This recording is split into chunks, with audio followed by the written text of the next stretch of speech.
কবরে যে তিনটা প্রশ্নের উত্তর দিতে হবে।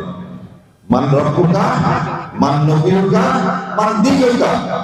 দিন কায়েম করতে যদি না চায়, দাঁড়িপাল্লায় যদি ভোট না দেয়, কি উত্তর দিবে?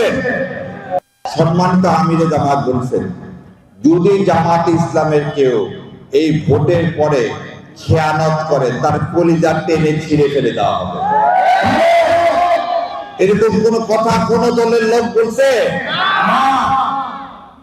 ক্ষমতায় যায় সবাই ভোটে দাঁড়ায় কি জন্য? গাড়ি বাড়ি এগুলোর জন্য। তো আমরা দেখলাম কিছু নিবে না। এইটাই ছিল হচ্ছে জিয়াউর রহমান, খালেদা জিয়া, বিএনপি। আর আজকে যারা বিএনপি করতেছে সেই বিএনপি এই বিএনপি এক না। মোর্শেদ সাহেবের নাম যদি আপনাদের কারো মনে থাকে, ওপারের বাড়ি ছিল। এই মোর্শেদ চাচা কখনোই উপজেলা চেয়ারম্যান হয়েছিল, কাজ করতে পারেনি। আর এরশাদ সাহেবের সময় বলছে আমি কাজ করতে পারি, কিন্তু উপজেলা চেয়ারম্যান থাকবো না। এখনকার জামানায় সে হচ্ছে জাতীয় পার্টির ওই সময় করতো তারা, কিন্তু তাদের ছিল নীতি। তাদের আগে ছিল নওগাঁর মানুষ, তারা দেশের করতে পারুক আর না পারুক, গদি আঁকড়ায় থাকতে চায়নি। আর যারা যারা গদি আঁকড়ায় থাকতে চাইছে, দেখেন খাদ্যমন্ত্রী নওগাঁ ছিল না, ইন্ডিয়া যা বলেছে তাই করার কাজ, আর অন্য কোনো কাম ছিল না। সেই জন্য চাল কল মালিকগুলোর অবস্থা দেখেন, সবগুলা ঋণ খেলাপি, কেউ ব্যাংকের টাকা দিতে পারতেছে না। কারণ ও বললো কি, ইন্ডিয়ার থেকে চাল নিয়ে এসে আমার নওগাঁ চালের ব্যবসা পুরো নষ্ট করে দিল। আর আমার আপনাকে একটা জিনিস সবসময় মনে রাখতে হবে, কুল্লে নাফসিন যায়কাতুল মউত, আমাদের মৃত্যু হবে।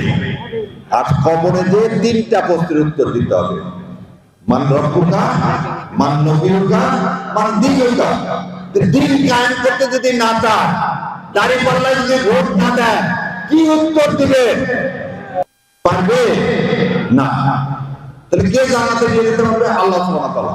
আর আপনি যে অ্যাটলিস্ট কবরে যা বলতে পারবেন, আল্লাহ তোমার দিন কায়েমের জন্য আমি কি করছি? দাঁড়িপাল্লাতে করতেছি।